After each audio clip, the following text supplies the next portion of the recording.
Sylvain Gousseau, bonjour. Bonjour. Vous êtes DG de l'EPITA. Alors, grosse nouveauté à l'EPITA cette année, vous ouvrez un nouveau bachelor en partenariat avec une des écoles du groupe Ionis, Subbiotech, sur l'IA, biotech et santé, si je ne fais pas d'erreur. IA, biotech et santé, c'est le nom du nouveau bachelor qui ouvre en septembre 2025. Alors, on a ouvert, dans le cadre du cursus ingénieur, une majeure, une spécialisation en santé et intelligence artificielle qui ne cesse de se remplir. Et on s'est dit finalement, face à cette masse de données, on a besoin de plus en plus d'experts qui l'utilisent au quotidien. Et les ingénieurs sont très utiles, bien évidemment, mais il y a largement la place pour des bachelors. Et on a décidé de le faire, quoi de mieux que de le faire avec une des écoles du groupe, finalement, Subbiotech, parce que l'IA, la santé, mais aussi les biotechnologies, toutes les sciences du vivant aujourd'hui ont besoin d'intelligence artificielle, d'experts qui manipulent les datas, qui manipulent les outils. Donc, c'est tout l'objectif de ce nouveau bachelor. Alors, c'est un titre commun Subbiotech EPITA ou un titre EPITA en partenariat avec Subbiotech? C'est un titre EPITA en partenariat avec Subbiotech. Alors, à qui s'adresse ce bachelor? Quels sont les types d'étudiants, au terminal notamment, que vous souhaitez intégrer l'année prochaine? Et puis, comment, sur quel process vous allez les recruter?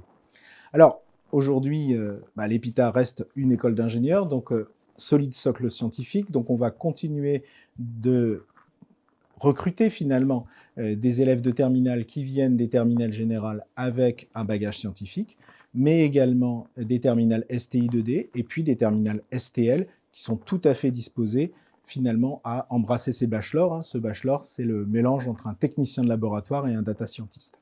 Quel va être votre process de recrutement? On n'est pas encore sur Parcoursup, on ouvre à peine. Et donc là, on sera effectivement en capacité de recruter sur dossier. Donc effectivement, une évaluation sur des compétences et puis bien sûr un savoir-être qu'on voit toujours lors des oraux d'admission, comme on le fait déjà sur l'ensemble de nos admissions parallèles. Après ce bachelor, que fait-on? Le bachelor, effectivement, on est finalement un data scientist des sciences du vivant. Donc, par exemple, si vous travaillez dans un laboratoire, vous avez accès, dans le respect et l'intégrité des données personnelles, vous avez accès à de très nombreuses données. Mais l'idée, c'est de pouvoir mélanger ces données, faire une prédiction et être encore meilleur pour aider le laboratoire sur les pathologies. Et là, vous êtes un expert technique travaillant avec des laborantins, des docteurs qui sont tout à fait en capacité de comprendre les pathologies, mais moins experts du numérique. Vous ajoutez finalement une patte à ce laboratoire. Et puis, vous pouvez aussi travailler dans une start-up, une health tech, comme on dit maintenant, par exemple, qui fait des bracelets qui détectent des chutes pour des personnes dépendantes. Et là, vous assemblez les données physiques, les données physiologiques, et vos connaissances vous permettent d'utiliser des modèles de prédiction pour améliorer les produits. Et puis, on peut poursuivre. Et bien sûr, on peut toujours poursuivre dans des masters qui sont disponibles chez Subbiotech ou chez l'EPITA. Alors, EPITA est une école multicampus, mais a priori, ce bachelor ne sera dispensé, sur la première année en tout cas, en 2025, que sur le campus de Paris. Alors, c'est vrai qu'on est présent à Paris, Lyon, Rennes, Toulouse et Strasbourg pour la formation ingénieur.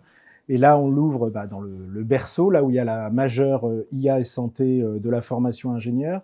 Là également où il y a Subbiotech qui est présent à quelques minutes du campus de l'EPITA. Donc, quoi de mieux que de le présenter au Kremlin-Bicêtre, dans le berceau de l'EPITA. Sylvain Gousseau, si on rappelle en quelques secondes l'ADN d'EPITA. L'EPITA a 40 ans, on a formé 10 000 alumni. Donc, on est une école d'ingénieurs post-bac en informatique et en numérique. On forme à 15 spécialités, un seul diplôme, et on est présent sur 5 campus en province et à Paris. Sylvain Gousseau, merci pour cet échange. Merci à vous.